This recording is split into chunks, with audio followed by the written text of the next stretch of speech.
Arkadaşlar merhaba. Uzun bir aradan sonra nihayet sizlerle buluştuk. Bu arada niye video çekmedim? Biliyorsunuz otlar kışın yağmurlar yağdıktan sonra oluyor. Fakat şimdiye kadar yağmur yağmadığı için bizim çiftlikte hiç ot çıkmadı. Burası Bayramiç'in köylerinden birindeyiz. Naim abinin çiftliğine geldik. Burada hem ayva var hem de hurma var. Şimdi biraz ayva topladık, biraz da hurma topladık. Ben burada yetişmiş olan yabani otları size göstereceğim. Sulandığı için bahçeler sürekli her tarafta ot var. O nedenle sizlere güzel bir paylaşım yapmış olacağım. Şimdiden sizlere iyi seyirler diliyorum. Arkadaşlar bakın gördüğünüz kocaman bir turp cinsi. Şöyle gördüğünüz gibi. Ve bu kadar büyümüş. Hatta şuradan gösterirsem bu da bakın ne kadar çok büyümüş böyle. Kocaman olmuş. Tabii sürekli meyve bahçesi sulandığı için ayvalar, hurmalar iyice büyümüşler. Bu hardal türlerinden bir tanesi. Bu da aslında 40 kilit otuna benziyor. Acaba 40 kilit otu burada var mı? Bakın. Bunu da öğreneyim. Naim abi belki bilir. Ona sorayım. Belki Saadet abla da biliyordur. Evet. İlginç. Değişik bitkiler var burada. Şurada hatta evet 40 kilit otuna benziyor arkadaşlar. Yanılmıyorsam. Bakın.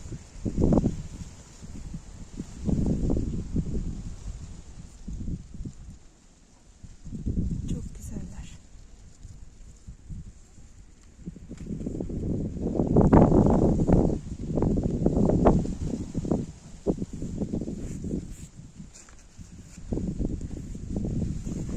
Değişik otları görebiliriz burada. Evet dediğim gibi hardal türlerinden bir tanesi bu. Ama bizim orada bunları görmedim ben. Bu türü görmedim. Böyle mor lila gibi damarları var. Ve hiç parlak olmayan ama çok da böyle mat olmayan yaprak şekli var. Böyle beyaz hardal olabilir. Bu beyaz hardal olabilir. Şu özellikle yapraklarının arkası beyaz. Bu şekilde. Şöyle göstereyim. Hatta şu gövde kısmı da bembeyaz. Çok taze görünüyor. Büyük ihtimalle de yenir. Hatta bundan bir kökü çıkarsak bir tabak salata yapılabilir. Şimdi burada hardalı gördük veya turp otu dediğimiz zaten aynı cinstir onlar, aynı familyadan. Bakın bu da it üzümü denilen bambul otu arkadaşlar. Çiçek de var üzerinde. Şöyle göstereyim. Çiçekleri de var. Tomurcukları da var. Ve yaprakları da çok taze. Bu şekilde bunun yapraklarını ve filizlerini alıp çok güzel salatası yapılabilir. Bakın şuralarını toplayacaksınız. Bunun meyveleri yenmez, zehirlidir. Kart olan yapraklarını da dallarını da yememek gerekir. Taze olan sürgünler tüketilebilir. Bakalım burada yine ayvaları da göstereyim arkadaşlar. Bu arada yerlere kadar yıkılıyor ayvalar. Yıkılıyor. Hani Ayça diyor ya yıkılıyor diye. Burada ayvalar yıkılıyor. Gerçekten bu kesin yıkılma şekli. Çok güzeller. Şimdi burada yine bakın eşek helvası, sütlücü otu var. Tazecikler. Sanki bahar gelmiş gibi canlılar. Ve süt içinde yani o kadar tazeler ki arkadaşlar. Şöyle göstereyim. Topla ye. Bunları topla salatasını yap. Topla kavur yumurtasını. O yabani marul bile var. Bu yıl yabani marulu size gösterememiştim. Şurada yabani marulu rahatça görebiliyoruz. Yine it üzümü, bambul dediğimiz yine Stifino diğer adıyla arkadaşlar. Az önce gösterdiğim çiçeklerini de şöyle yakından tekrar göstereyim. Bakın böyle patlıcan cinsi, patlıcan familyasındandır. Evet, burada naneler var. Bunlar farklı bir nane. Yarpuza da benzettim. Ben çok yarpuzu bilmem. Eşim daha çok bilir. Ama ben bunu yarpuza benzetiyorum. Evet, değişik bir türü var. Ben de çiftlikte yarpuz yetiştirdim. Şu anda bir noktada var. Bunlar çok güzel sulanan yerdeyse eğer çok rahat büyürler. Size göre bir bakın. Bu yarpuz mudur? Yani şöyle bakın, arka tarafı birazcık mat gibi görünüyor. Kendisi de tüylüce gibi, çok hafif. Bayağı şurasını size göstereyim arkadaşlar. Bakın şöyle. Şöyle boylu boyunca yarpuz var burada. Nane, yabani nane diyelim bunlara. Çok güzeller. Bunun hemen üst tarafındaki ayvalar da bunlar. Bakın ayvaları. Bu yıl ayva çok. Burada da çok fazla. Böyle. Dolu. Çok güzel. Ben çok keyif alıyorum arkadaşlar. Şu anda bu ortamda bulunmaktan o kadar keyifliyim ki. Harika. Gerçekten çok güzeller. Şu ayvamız da böyle burada. Ekim'in artık sonuna doğru yaklaştık. Ayvalar da olgunlaşmaya başladı. Şimdi devam edelim. Şu sıradan itibaren bakın. Ayvalar var bu tarafa doğru. Sanırım 9 sıra ayva var. Bu taraftan ileri olanlarda kaç sıra olduğunu bilmiyorum. Hurma var. Bu ayvaları ve hurmaları toplamaya Naim abi beni çağıracak. Toplayacağım ben. Ve toplayıcılık konusunda ben kendime çok güveniyorum arkadaşlar. Çok seviyorum toplama işini. Önümüzdeki haftalarda, önümüzdeki ay içinde bu toplama işi gerçekleşecek. Şöyle göstereyim biraz da. Şuraya girelim. Bakın. Ya çok güzeller. Çok güzeller. Bu ayva çok lezzetli deniyor. Ben çok böyle ayvayı hatır yiyemem. Buruk gelir bana tadı. Ama bu çok lezzetli bir ayva türüymüş ama artık bakın. Ay harikalar ya. Harika. Çok güzeller. Devam edelim. Şurada minik yine değnek otlarını görüyorum. Bakın şurada gördüklerimiz, bunların hepsi değnek otu ve tazecikler. Bunlardan da yine bakın bu tazelikte toplayıp şöyle salataları yapılabilir. Şöyle bu şekilde salatası yapılabilir. Eğer bu 40 kilit otuysa eğer, yine gördüm. İlk defa böyle yakından görüyorum bu otu.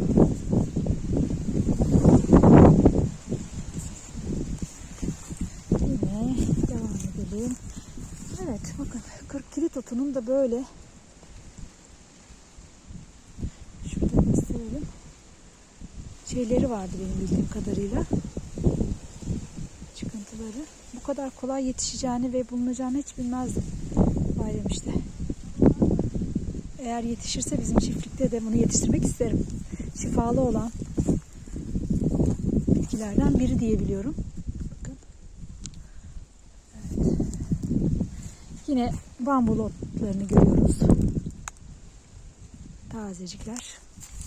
Sütlüce, eşek helvası, Türkmen düdüğü, çoban düdüğü gibi otlar ve tabii ki ayvalar. Hadi bakalım yürüyelim. Evet, farklı otları görürsem yine size göstereyim.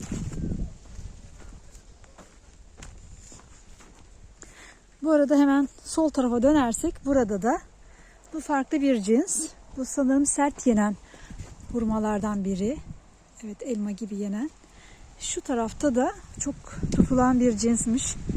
Bunlardan topladım ben az önce. Bayağı da Naim abi verdi. Bunları kurutacağım. Bakın şöyle bir cins. Böyle çok, şekli de çok güzel.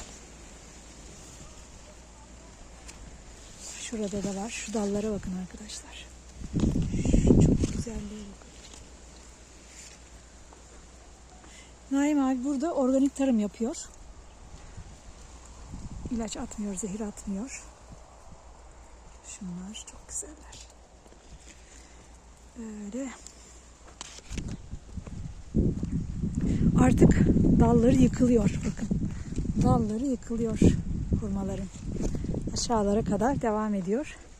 Hemen şurada bakın olgunlaşmaya yeni başlamış olan hurmayı görüyoruz.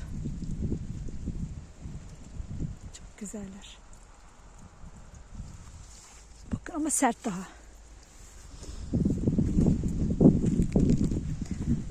Şöyle şuradaki dizilişi de göstereyim.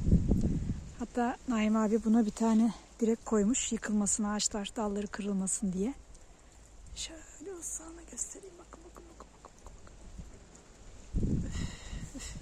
Hele şurada bir tane olgunlaşan hurma var.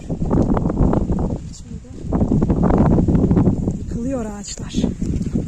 Maşallah. Evet, burada olgunlaşmış. Şöyle üzerinde böyle mat bir rengi de var. Ama şöyle çizersek, temizlersek bakın yüzeyini. Ama yumuşacık, böyle ısır ye. Yedim birkaç tane zaten geldiğim zaman. Çok güzeller. Harika bir meyve bahçesi. Hemen şöyle de göstereyim. Bakın şuradakilerde olmaya başlamışlar. Artık hurma zamanı biliyorsunuz. Pazarlarda çıkmaya başladı. Evet bakın şöyle göstereyim. Alabildiğine o tarafa doğru, şuraya doğru hurmalar var. Bu tarafta da yine 2 sıra devam ediyor ve böyle uzanıyor. Şimdi sizinle gidip şu ceviz ağacı var arkada, bakın şu ceviz ağacı sanırım. Oraya kadar gidip şöyle dolaşacağız ve eve doğru gideceğiz. Gördüğümüz başka ot var mı diye bakıyorum. Özledim, ben de çok özledim otları. Şu da şifalı otlardan bir tanesi. Kanada zufa otu diye geçiyor arkadaşlar. Burada gayet güzel görünmüşler. Geçen yıl ben size bunun videosunu yapacaktım ama o anda o ot kuruyunca kaldı. Çok yaygın değil bizim arazide. Su varsa, eğer sulanan bir bölge ise onlar çok güzel büyüyorlar. Devam edelim. Şöyle ilerleyelim. Geldiğimiz yoldan. Bakalım karşımıza çıkan otlar hangileri olacak? Ayvaları görüyorsunuz tabii ki.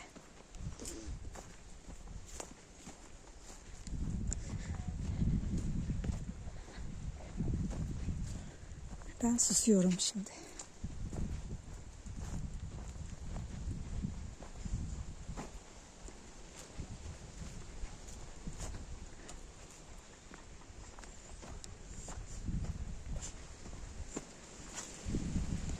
Burası Bayramiç'in Ahmetçeli köyüne ait bir arazi.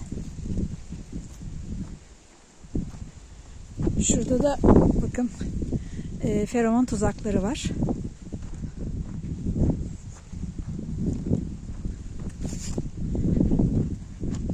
Yine burada da gördüklerim, evet, sütleci otu ve yine bambul otu.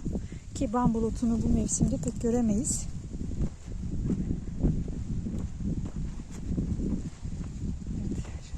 Evet, bakıyorum. Yine burada Kanada otu var. Bakın şöyle. Şu Kanada zufa otu, şifa otu diye de geçiyor. Farklı otları görünce böyle sizlere göstermek iyi oluyor. Devam edelim. Evet. Burası uç noktalardan biri. Burada ne gördüm arkadaşlar. Bunu da çok uzun süredir görmedik. Bakın kuş otu. Şunlar kuş otları. Bunlarla çok güzel salatalar, börekler yapılabilir. Şöyle. Narin otlarımızdan, hassas otlarımızdan bir tanesi. Bakın.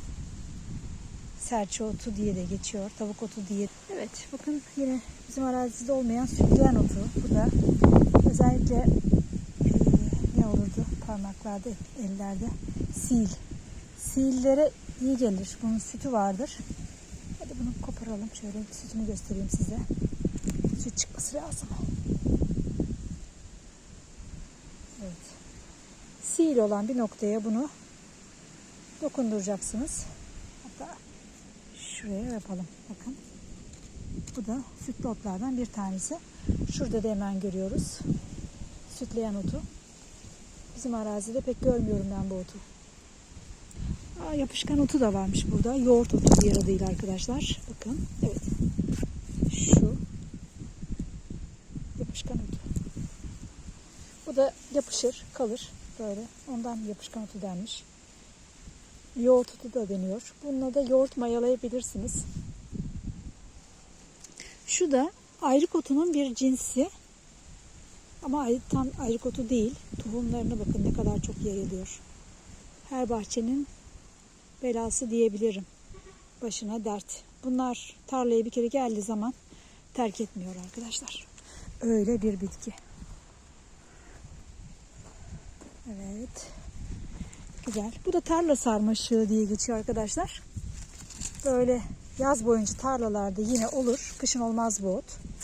Su olan yerde çok fazla olur. Bunlardan da yine salata yapabilirsiniz. Yemeklerinize çeşit olarak katabilirsiniz. Beyaz beyaz böyle büyük çiçekleri olur. Beyaz pembe arası diyeyim ben. Böyle bir ot. Bu otu da biz kuzu otu diye çocukluğumuzda bilirdik. Kuzularımıza yedirirdik.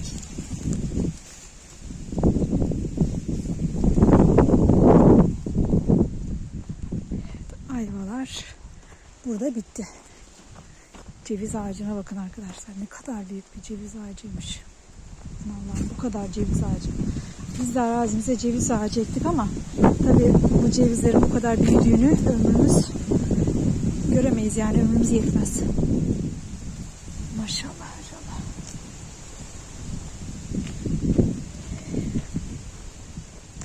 Evet burada da bakın Trabzon hurmalarından olgunlaşmış bunlar.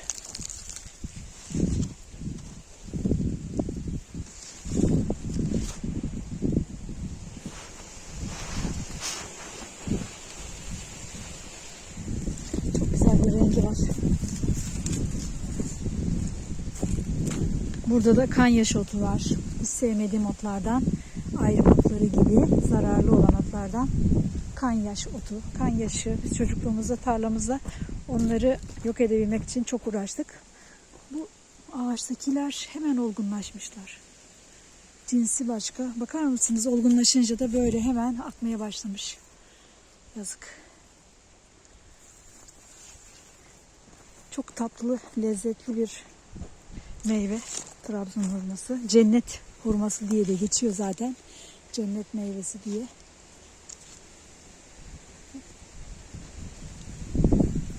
Buradakiler erken olmuş.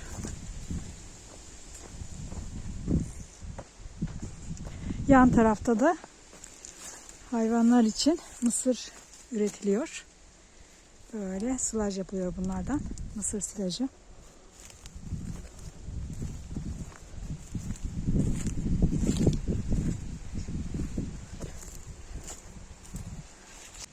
Evet arkadaşlar.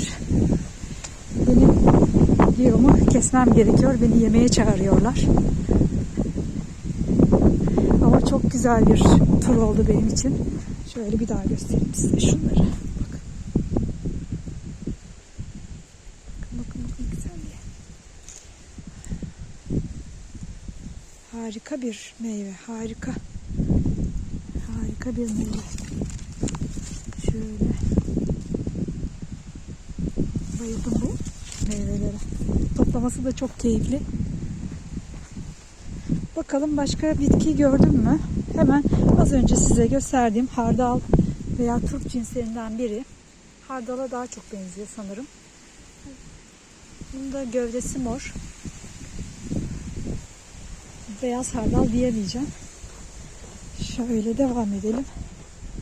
Bakalım.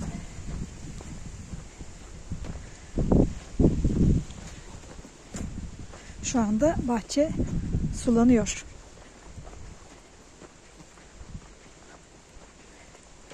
Şöyle kıyıdan geçirdim hatta. Bakın. Şöyle dallar yine dediğim gibi yıkılıyor.